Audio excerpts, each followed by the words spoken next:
പാലക്കാട് തച്ചനാട്ടുകരയിലെ ക്വാറിക്കെതിരെ പരാതിയുമായി നാട്ടുകാർ രംഗത്തെത്തി. ക്വാറിയിലേക്ക് എത്തുന്ന വാഹനങ്ങൾ മൂലം റോഡ് തകർച്ചാ ഭീഷണിയിലാണെന്നാണ് നാട്ടുകാരുടെ ആരോപണം.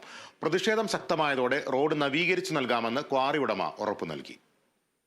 റോഡ് നന്നാക്കാനുള്ള നടപടികൾ എടുത്തില്ലെങ്കിൽ വാഹനം കടത്തിവിടില്ലെന്ന നിലപാടിലായിരുന്നു പ്രതിഷേധക്കാർ.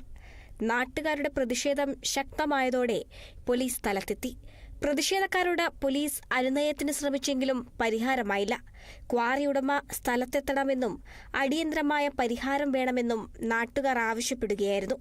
തുടർന്നാണ് ക്വാറി ഉടമ സ്ഥലത്തെത്തി റോഡ് നന്നാക്കാമെന്ന ഉറപ്പ് നൽകിയത്. 3 വർഷത്തോളം പൊറുതിമുട്ടിയിട്ടാണ് നാട്ടുകാർ ഒരുപാട് പരാതികൾ നൽകിയിരുന്നു. അതിലൊന്നും പരിഹാരമാവാത്ത സാഹചര്യത്തിലാണ് ഇങ്ങനെ ഒരവസ്ഥയിലേക്ക് നാട്ടുകാർക്ക് നീങ്ങേണ്ടി വന്നത്.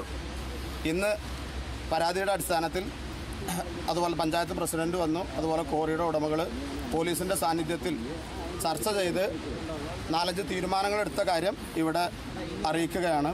ഒന്ന്, അടുത്ത വ്യാഴാഴ്ച 26/12/2024 തന്നെ റോഡ് പണി തുടങ്ങുമെന്ന് അവർ ഉറപ്പ് നൽകി ഇവിടെ എഴുതി ഒപ്പിട്ടിട്ടുണ്ട്. അതുപോലെ തന്നെ സ്കൂൾ ടൈമിൽ വാഹനങ്ങൾ രാവിലെ 8:30 മുതൽ 10 മണി വരെയുള്ള സമയത്ത് ക്വാറിയിലെ വാഹനങ്ങൾ സ്കൂൾ ബസ്സുകൾക്ക് തടസ്സമുണ്ടാകുന്ന രീതിയിൽ പുറപ്പെടാൻ പാടില്ല എന്നും തീരുമാനിച്ചിട്ടുണ്ട്. അതുപോലെ തന്നെ വൈകുന്നേരം സ്കൂൾ വിടുന്ന സമയത്തും. അതുപോലെ മറ്റൊരു കാര്യം, ഭാരപരിധി ലംഘിച്ചിട്ടാണ് ക്വാറിയിലേക്ക് വരുന്ന പല വാഹനങ്ങളും ലോഡുമായി പോകുന്നത്. ഭാരപരിധി കൃത്യമായി നിയമപ്രകാരമുള്ളത് പാലിക്കണം എന്ന് തീരുമാനമെടുത്തിട്ടുണ്ട്. അതുപോലെ റോഡ് രാവിലെയും വൈകുന്നേരമല്ല നനക്കാൻ തീരുമാനിച്ചിട്ടുണ്ട്.